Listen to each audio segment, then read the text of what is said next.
सच्चे दरबार की जय। अरे भोला कायला सगेला अगौला के समझा के गएला जियो ब्यास बनल रहा। अरे भोला कायला सगेला अगौला के बच्चा। समझा के गएला आ छोड़ने जाइए बासा बायला गौरा देवा नरिया छोड़े जाइयो बासा बायला गौरा देवा नरिया छोड़ने जाइए बासा बायला गौरा देवा नरिया छोड़े जाइयो बासा बायला गौरा देवा नरिया भोला कायला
बालक रहे, हाँ गणेश जी या कार्तिक जी।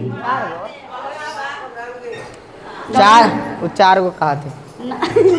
ना दू रहला था, कार्तिक जी या गणेश जी। हाँ लेकिन महादेव बहुत मानत रहलन है दुनून के। दुनहुन के। हाँ तो बोला कि जब कैलाश जा रहलन है ना, हाँ। तो गौरी माई के कह के गइलन है कैसे? कि देख हम कार्तिक का गणेश दुनून के हम छोड़ के जाता नहीं है, बाकी तू दुनून के सेवा करिहा। हाँ दुनून के हम छोड़ के जाता नहीं पर्वत पहाड़ पर, हाँ। तू सेवा करिहा। तो? एकरा पर हाथ ना उठाइया, कभी ना ना उंगली देखइहा, है तो ही पर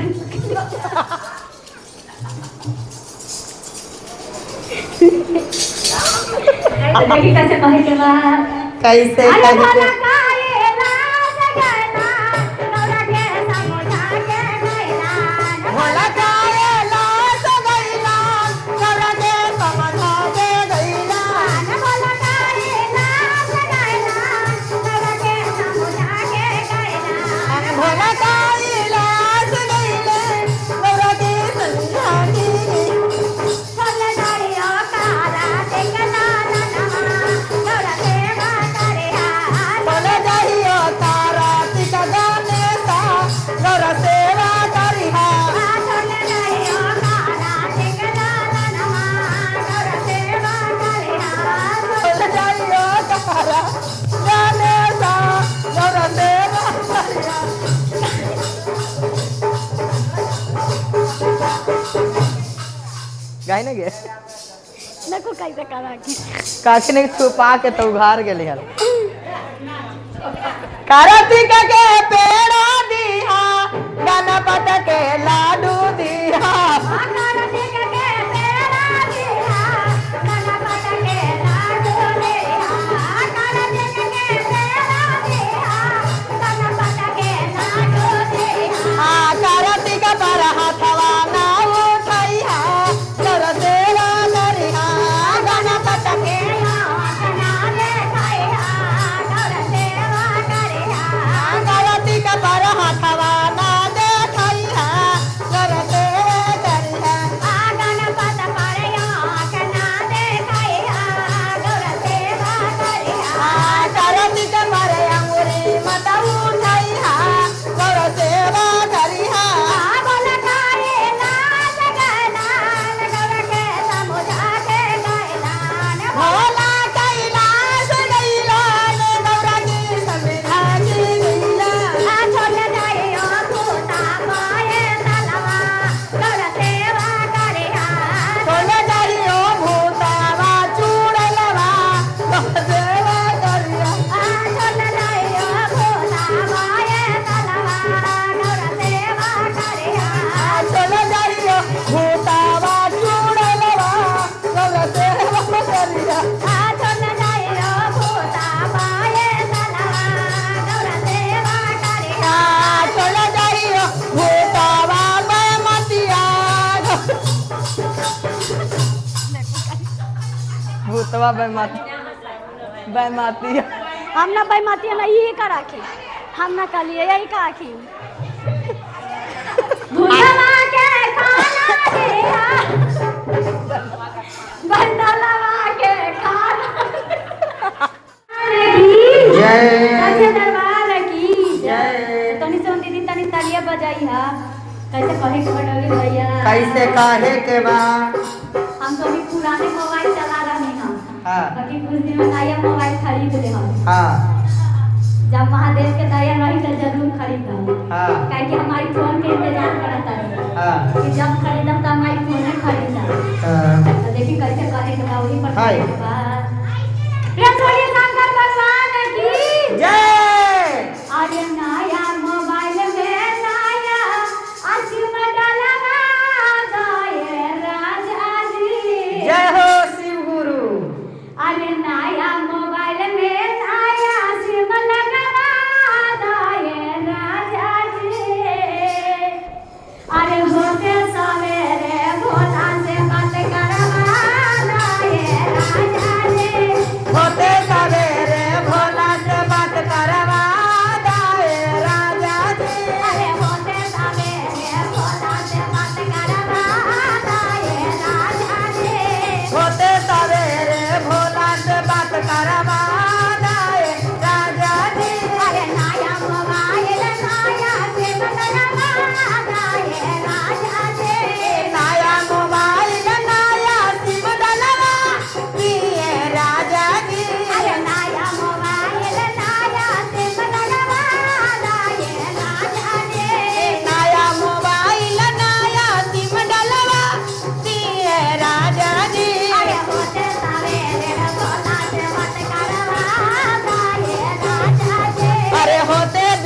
बिहानमा भोला से बात करवा दिए राजा जी अरे होते सवेरे भोला से बात करवा दाए राजा जी ए होते सवेरवा भोला से बात करवा दिए राजा जी अरे होते सवेरे भोला से बात करवा दाए राजा जी अरे होते सवेरवा भोला से बात करवा दिए राजा जी हमरा काहे न बदलनी भैया का कहे के है में गाय घाट बा तो गाय घाट जा करके गंगा जी के पानी ला करके हाँ महादेव के पानी के पानी हाँ देखी कैसे पानी का कैसे कहे के है अरे गंगा जमुना से चलावा मंगला दाए राजा रे गंगा जमुना से जाला ओ मंगला दाए राजा जी अरे गंगा जमुना से चलावा मंगला दाए राजा रे गंगा जमुना लावा मंगला दिए राजा जी अरे भोला जी के चारा ना भोलवा दाए राजा ए रे भोला जी के चारा भोलवा दिए राजा जी अरे भोला जी के चारा ना भोलवा दाए राजा रे भोला जी के चारा ना भोला दिए राजा जी अरे भोला जी के चारा ना ढोलवा दाए राजा रे भोला जी के चारा ना भोलवा दिए राजा जी अरे नया मोबाइल में नया सिम लगवा दाए राजा रे ए नया मोबाइल में नया सिम डलवा दिए राजा जी अरे नया मोबाइल में नया सिम लगवा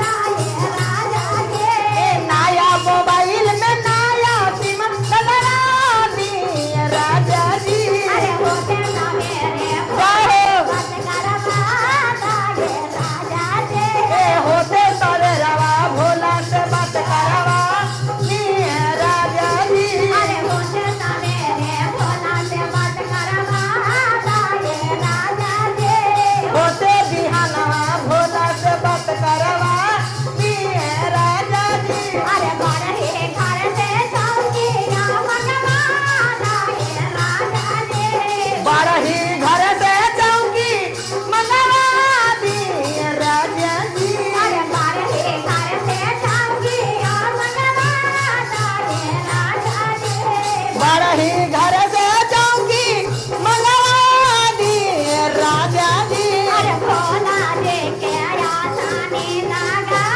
दाए राजा रे अरे भोला जी के आसानी लगा दिए राजा जी अरे भोला जी के आसानी लगा दाए राजा रे अरे भोला जी के आसानी लगा दिए राजा जी अरे भोला जी के आसानी लगा दाए राजा रे भोला जी के आसानी बैठा दिए राजा जी अरे नया मोबाइल में नया सिम लगवा दाए राजा जी अरे नया मोबाइल में नया सिम डलवा दिए राजा जी अरे नया मोबाइल में नया सिम लगवा दाए राजा जी नया मोबाइल में नया सिम डलवा दिए राजा जी अरे होते सवेरे भोला से बात करवा दाए राजा जी अरे होते बिहानमा भोला से बात करवा दिए राजा जी अरे होते सवेरे भोला से बात करवा दिए राजा जी ए होते बिहानमा भोला से बात करवा दिए राजा जी अरे होते सवेरे भोला से बात करवा दाए राजा जी अरे होते सवेरवा भोला से बात करवा दिए राजा जी अरे भागा भागा जा भोला बा मंगवा दाए राजा जी नया मोबाइल के नया सिम डलवा दिए राजा जी अरे भागा भागा जा भोला बा मंगवा दाए राजा जी भागा बगैचा से फूला मंगला दिए राजा जी अरे भोला जी के गाजला पहना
से बात करवा दिए राजा जी। अरे याहिरो घर से घिउआ मांगा दाए राजा जी। गोवाला घर से घिउआ मांगा दिए राजा जी। अरे याहिरो घर से घिउआ मांगा दाए राजा जी। गोवाला घर से घिउआ मंगवा दिए राजा। अरे भोला जी के आरती उतार दाए राजा जी। अरे भोला जी के आरती उतार दाए राजा जी। अरे भोला जी के आरती उतार दाए राजा जी। ए भोला जी के आरती उतार दहु ना राजा जी। अरे नया मोबाइल में नया सिम लगवा दाए राजा जी। नया सिम में नया डलवा दिए राजा जी। अरे होते सवेरे भोला से बात करवा दाए राजा जी। होते सवेरवा भोला से बात करवा दी राजा जी। अरे फोन मा करिए डोली भैया के बोला दाए राजा जी। कनमा करिए सातो ग्रुप के बोला राजा जी। अरे फोनवा करिए डोली भैया के बोलवा दाए राजा जी। होते बिहानवा पूजा दीदी के बोला दिए राजा जी। अरे भोला जी के भजन सुना दाए राजा जी। भजन सुना दाए राजा जी। अरे भोला जी के मंगल सुना दिए भोला। अरे नया मोबाइल में नया सिम लगवा दाए राजा जी। नया मोबाइल में नया सिम डलवा दिए राजा जी।